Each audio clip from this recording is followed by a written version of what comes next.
नमस्कार, स्वागत और अभिनंदन करता हूं आपके अपने YouTube चैनल गोप्स क्लासेस पर। आज हम 40 क्वेश्चंस डिस्कस करेंगे जो कि झारखंड एकेडमिक काउंसिल के द्वारा जो कंपार्ट का एग्ज़ाम अर्थात हम बोल सकते हैं कि जो स्पेशल एग्ज़ाम लिया गया है वैसे बच्चों के लिए जो किसी कारणवश इंटरमीडिएट के एग्ज़ाम में फेल हो गए थे या अपने रिजल्ट से संतुष्ट नहीं थे, उन सभी बच्चों को एक मौका दिया गया था और ये एग्ज़ाम 9 तारीख से 9 सितंबर से स्टार्ट हुआ था। 10 तारीख का पेपर अकाउंटेंसी का मैं आज डिस्कस कर रहा हूँ, जिसमें मैं सभी प्रश्नों का उत्तर बता रहा हूँ कि जो 40 क्वेश्चंस हैं उन सभी प्रश्नों का उत्तर इस प्रकार से है। आप ध्यानपूर्वक देखें और आप अपने क्वेश्चन पेपर से मैच करें, मिलाएं कि आप कितने प्रश्नों का उत्तर सही सही दे पाए हैं। तो चलिए 10 तारीख को जो पेपर पूछा गया था अकाउंटेंसी का, मैं अकाउंटेंसी का डिस्कस कर रहा हूँ इंटरमीडिएट। चलिए तो बिना किसी देर के इस वीडियो को स्टार्ट करते हैं। तो पहला क्वेश्चन है, which of the following is not for profit organisation. मतलब इसमें पूछा जा रहा है कि निम्नलिखित में से कौन सी संस्था अलाभकारी संस्था नहीं है। तो देखिए, जो भी संस्थाएं हैं जो गैर लाभकारी संस्थाएं, कॉलेज है, हॉस्पिटल है, क्लब है, लेकिन जो एक पब्लिक कंपनी है वो एक लाभकारी संस्था है। तो इसका जो राइट आंसर हो जाएगा वो हो जाएगा ऑप्शन नंबर 3, है ना। Option number 3 is correct answer. चलिए नेक्स्ट क्वेश्चन की ओर बढ़ते हैं। नेक्स्ट क्वेश्चन है, आउटस्टैंडिंग सब्सक्रिप्शन इज। तो आउटस्टैंडिंग सब्सक्रिप्शन क्या होता है, ये एनपीओ का क्वेश्चन है। तो आउटस्टैंडिंग सब्सक्रिप्शन, जनरली जो सब्सक्रिप्शन होता है वो नॉन प्रॉफिट ऑर्गेनाइजेशन में इनकम होता है, बट जो आउटस्टैंडिंग सब्सक्रिप्शन है वो बिजनेस, ये नॉन प्रॉफिट ऑर्गेनाइजेशन एनपीओ के लिए करंट एसेट्स हो जाएगा। तो यहाँ पे करंट एसेट नहीं लिखा हुआ है, लेकिन यह एसेट्स हो जाएगा, तो इसको हम करंट एसेट्स बोल सकते हैं, ये एसेट्स हो जाएगा। तो इसका राइट आंसर 3 हो जाएगा। चलिए नेक्स्ट क्वेश्चन की ओर बढ़ते हैं। नेक्स्ट क्वेश्चन है, most transaction in not for profit organisation are. तो जो नॉन प्रॉफिट ऑर्गेनाइजेशन है उसमें लगभग जो ट्रांजेक्शन्स होते हैं वो किस प्रकार के होते हैं। तो हम बोल सकते हैं कि इसमें सारे जो है लगभग नगद ट्रांजेक्शन होते हैं। तो इसका ऑप्शन नंबर 1 हो जाएगा। चलिए नेक्स्ट क्वेश्चन की ओर बढ़ते हैं। Not for profit organisation prepares, है ना, एनपीओ में क्या प्रिपेयर किया जाता है। तो एनपीओ में income and expenditure account prepare किया जाता है। रिसिप्ट एंड पेमेंट भी किया जाता है, लेकिन यहाँ पे रिसिप्ट एंड पेमेंट नहीं है, तो इसलिए आंसर हो जाएगा इसका फर्स्ट। चलिए नेक्स्ट क्वेश्चन की ओर बढ़ते हैं। क्वेश्चन नंबर 5 है, preparation of partnership deed is. तो पार्टनरशिप डीड जो है, साझेदारी संलेख बनाना क्या है। ये साझेदारी संलेख बनाना कंपलसरी नहीं है, तो इसका राइट आंसर हो जाएगा ऑप्शन नंबर 2, है ना। तो इसका राइट आंसर ऑप्शन नंबर क्या हो जाएगा, 2 हो जाएगा। ये अनिवार्य नहीं है, नॉट कंपलसरी। क्या हो जाएगा, नॉट कंपलसरी। चलिए नेक्स्ट क्वेश्चन की ओर हम बढ़ते हैं। नेक्स्ट क्वेश्चन क्या है, लाइबिलिटीज ऑफ पार्टनर आर। तो पार्टनरशिप में पार्टनर का लाइबिलिटी क्या होता है। तो पार्टनर का जो लाइबिलिटी होता है वो अनलिमिटेड होता है। तो इसका राइट आंसर हो जाएगा ऑप्शन नंबर 2। चलिए नेक्स्ट क्वेश्चन की ओर बढ़ते हैं। नेक्स्ट क्वेश्चन है, करेंट अकाउंट इज। तो करेंट अकाउंट कौन सा अकाउंट होता है। तो करेंट अकाउंट जो है वो रियल अकाउंट होता है। इसका राइट आंसर हो जाएगा option number 2। Option number 2 is correct answer. चलिए नेक्स्ट क्वेश्चन की ओर बढ़ते हैं। Interest on capital should generally be regarded as. कहने का मतलब है कि पूंजी पर ब्याज को सामान्यतः मानना चाहिए। तो पूंजी पर जो ब्याज दिया जाता है उसको पार्टनरशिप फर्म के दृष्टिकोण से एक एक्सपेंस इसको माना जाता है ना। तो इसको हम बोल सकते हैं एन एक्सपेंस, है ना। इसका राइट आंसर हो जाएगा ऑप्शन नंबर 3। चलिए नेक्स्ट क्वेश्चन की ओर बढ़ते हैं। क्वेश्चन नंबर 9 है, profit of last 4 years were rupees 8,000, 12,000, 10,000, 10,000. The value of goodwill on the basis of 2 years purchase of average profit will be. कहने का मतलब है इसका 2 ईयर्स परचेज में गुडविल क्या होगा। देखिए, गुडविल निकालने के लिए सबसे पहले हम इसका एवरेज प्रॉफिट निकालते हैं। अगर हम 8,000, 12,000, अगर इससे हम जोड़ते हैं 8,000, 12,000, 20,000 हो गया, 20, 10, 30 और 10, 40। अगर 40,000 को हम एवरेज प्रॉफिट निकालेंगे, 4 साल से डिवाइड करेंगे तो 10,000 आएगा, और 10 इंटू 2 करेंगे तो 20,000 आ जाएगा। तो इसका राइट आंसर होगा क्वेश्चन नंबर, इसका राइट आंसर ऑप्शन नंबर क्या हो जाएगा, ऑप्शन नंबर 3 हो जाएगा।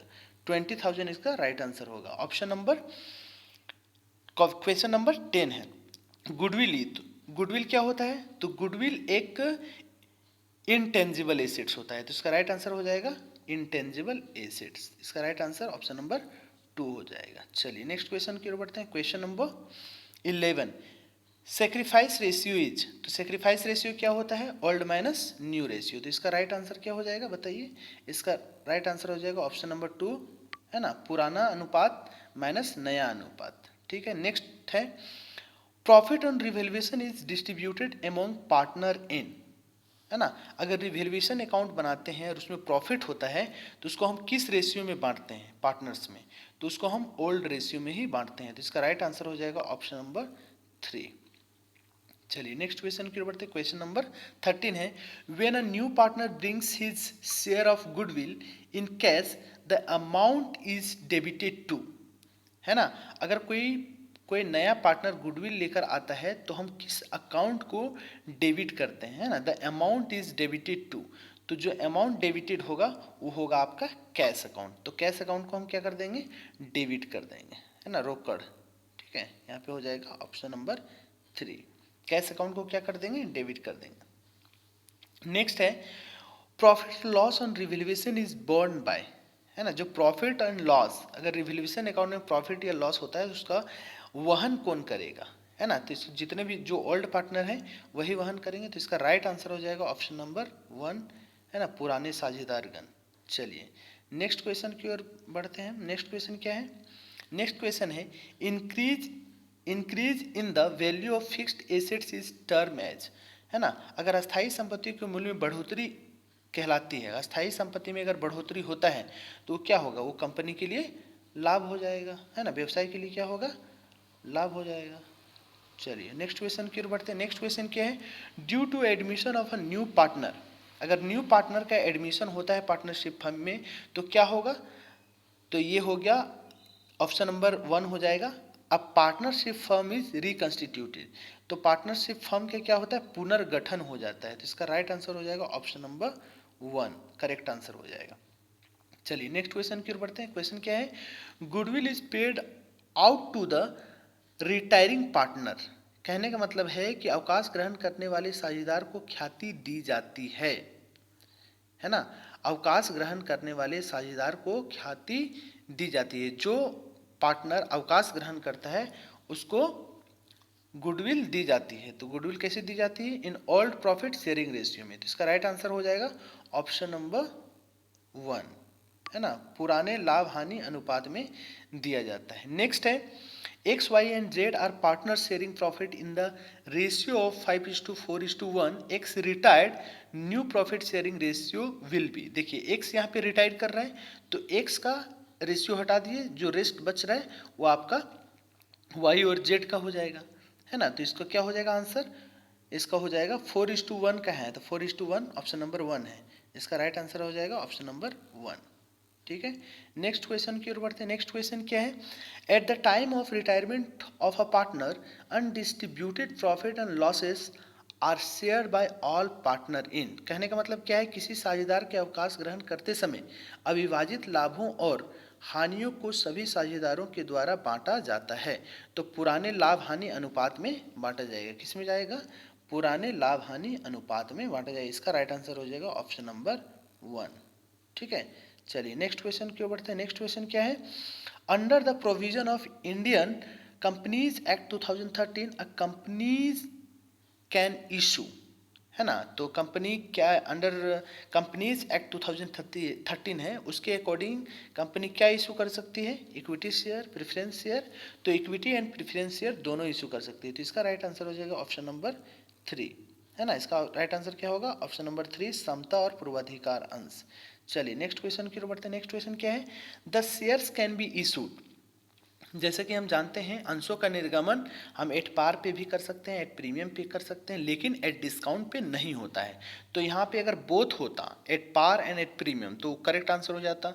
इसलिए हम यहाँ पे जो राइट आंसर हो जाएगा वो हो जाएगा option number 4, none of these हो जाएगा, है कि नहीं।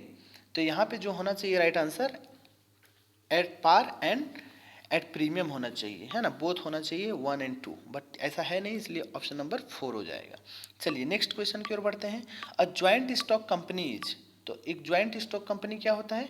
एक joint stock company artificial legal person होता है। तो इसका राइट आंसर ऑप्शन नंबर 1 हो जाएगा। चलिए नेक्स्ट क्वेश्चन की ओर बढ़ते हैं। नेक्स्ट क्वेश्चन क्या है?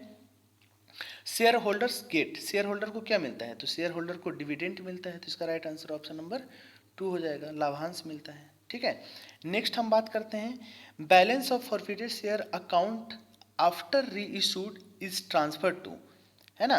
अगर किसी शेयर को हम जब्त करते हैं तो पुनः निर्गमन करने के बाद जो शेष बचता है उसे हम कहाँ ट्रांसफर करते हैं, तो संचित पूंजी में, कैपिटल रिजर्व में। इसका राइट आंसर हो जाएगा ऑप्शन नंबर 2 कैपिटल रिजर्व। चलिए नेक्स्ट क्वेश्चन की ओर बढ़ते हैं।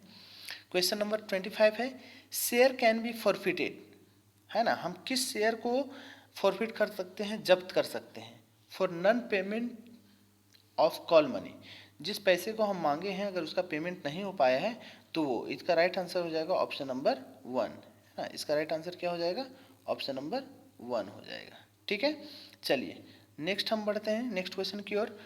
ऑर्डिनरली डिवेंचर्स आर, कहने का मतलब है कि साधारणतया ऋण पत्र होते हैं, तो साधारणतया जो ऋण पत्र होते हैं वो सिक्योर्ड होते हैं या सुरक्षित हम बोल सकते हैं, क्या होता है, सिक्योर्ड होता है। इसका राइट आंसर ऑप्शन नंबर 1 हो जाएगा। चलिए नेक्स्ट क्वेश्चन की ओर बढ़ते हैं। नेक्स्ट क्वेश्चन क्या है, कंसिडरेशन ऑफ डिवेंचर इज, है ना। डिवेंचर होल्डर को क्या मिलता है, तो डिवेंचर होल्डर को इंटरेस्ट मिलता है, क्या मिलता है, इंटरेस्ट। तो इसका राइट आंसर हो जाएगा ऑप्शन नंबर 3 ब्याज मिलता है। चलिए नेक्स्ट क्वेश्चन की ओर बढ़ते हैं। डिवेंचर होल्डर्स आर, तो डिवेंचर होल्डर क्या होता है, कंपनी का क्रेडिटर होता है ना, क्रेडिटर ऑफ अ कंपनी। तो इसका राइट आंसर हो जाएगा ऑप्शन नंबर 2।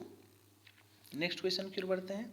नेक्स्ट क्वेश्चन क्या है, अ कोलेटरल सिक्योरिटीज इज अ, तो सहायक प्रतिभूति क्या होता है, तो सहायक जो प्रतिभूति होता है, सहायक प्रतिभूति सब्सिडरी सिक्योरिटी होता है, क्या होता है, सहायक प्रतिभूति ही होता है कि नहीं, क्या होता है, सहायक प्रतिभूति ही होता है।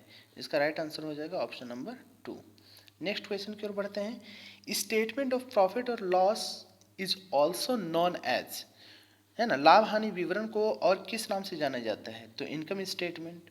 इसका राइट आंसर हो जाएगा ऑप्शन नंबर 1, है ना, आय विवरण।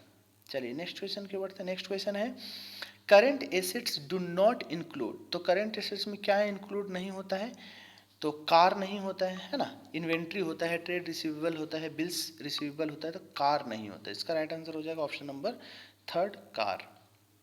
चलिए नेक्स्ट क्वेश्चन की ओर बढ़ते हैं। Financial statement are the dot dot dot of accounting process, तो क्या है ना, जो वित्तीय विवरण लेखांकन प्रक्रिया के खाली स्थान है, तो ये सेकेंड प्रोडक्ट है, क्या है, सेकेंड प्रोडक्ट है, तो इसको हम बोल सकते हैं द्वितीय उत्पाद। चलिए नेक्स्ट क्वेश्चन की ओर बढ़ते हैं। नेक्स्ट क्वेश्चन क्या है, common size statement analysis is known as, तो ये वर्टिकल एनालिसिस के नाम पे जाना जाता है ना, तो इसका लंबवत विश्लेषण हो जाएगा। नेक्स्ट क्वेश्चन की ओर बढ़ते हैं। करेक्ट आंसर हो गया ऑप्शन नंबर 3। चलिए स्टॉक टर्नओवर रेशियो इज, तो स्टॉक टर्नओवर रेशियो कौन सा रेशियो में आता है, तो ये एक्टिविटी रेशियो में आता है स्टॉक टर्नओवर रेशियो, तो इसका राइट आंसर हो जाएगा ऑप्शन नंबर 4 क्रियाशीलता अनुपात। ठीक है, चलिए नेक्स्ट क्वेश्चन की ओर बात करते हैं। क्या है, which of the following is ideal current ratio, तो इसका राइट आंसर हो जाएगा option number 2। Ideal current ratio जो होता है 2:1 होता है कि नहीं, क्या होता है 2:1। चलिए नेक्स्ट क्वेश्चन की ओर बढ़ते हैं। करंट रेशियो इज, तो करंट रेशियो किस में आता है, करंट रेशियो लिक्विडिटी रेशियो होता है ना, तरलता अनुपात। तो देखिए यहाँ पे तरलता अनुपात नहीं दिया हुआ है, इसका मतलब इसका जो राइट आंसर हो जाएगा वो हो जाएगा option number 4 none of these, है कि नहीं, नन ऑफ दीज हो जाएगा। चलिए नेक्स्ट क्वेश्चन की ओर बढ़ते हैं। विच ratio is usually calculated in times, तो किस रेशियो को हम गुना के रूप में टाइम्स में हम कैलकुलेट करते हैं, तो ये आपका हो जाएगा एक्टिविटी रेशियो। इसका राइट आंसर हो जाएगा ऑप्शन नंबर 2 एक्टिविटी रेशियो। चलिए नेक्स्ट क्वेश्चन की ओर बढ़ते हैं। Next question is cash sales is, तो कैश सेल्स क्या होता है, कैश फ्लो स्टेटमेंट का क्वेश्चन है ये, तो इसका हो जाएगा operating activities. Right answer is operating activities. चलिए नेक्स्ट क्वेश्चन की ओर बढ़ते हैं। Cash flow statement is prepared from, तो कैश फ्लो स्टेटमेंट किससे बनाया जाता है, तो बैलेंस शीट से भी बनाया जाता है, प्रॉफिट एंड लॉस अकाउंट से भी बनाया जाता है, एडिशनल इन्फॉर्मेशन से भी बनाया जाता है। इसका मतलब राइट आंसर हो जाएगा ऑल ऑफ दीज, है ना, इनमें से सभी। चलिए नेक्स्ट क्वेश्चन की ओर बढ़ते हैं। Decrease in creditors, last question है question number 40। Decrease in creditors, अगर क्रेडिटर्स डिक्रीज हो, क्रेडिटर्स घट जाए, इसका मतलब क्या होगा, क्रेडिटर्स अगर घट रहा है तो उसको हम पेमेंट कर रहे हैं, इसका मतलब डिक्रीज इन फंड, हमारा फंड क्या हो जाएगा, घट जाएगा, तो इसका राइट आंसर होगा ऑप्शन नंबर 3, कोष में कमी होना। चलिए, तो मैंने 40 क्वेश्चंस के सारे मैंने डिस्कस किया। अगर ये वीडियो आपको अच्छा लगा हो, पसंद आया हो, आपके लिए हेल्पफुल हुआ हो, तो आप इस वीडियो को लाइक करें, सब्सक्राइब करें और गोप्स क्लासेस के साथ हमेशा बने रहें। चलिए, thank you so much for watching this video. Thank you.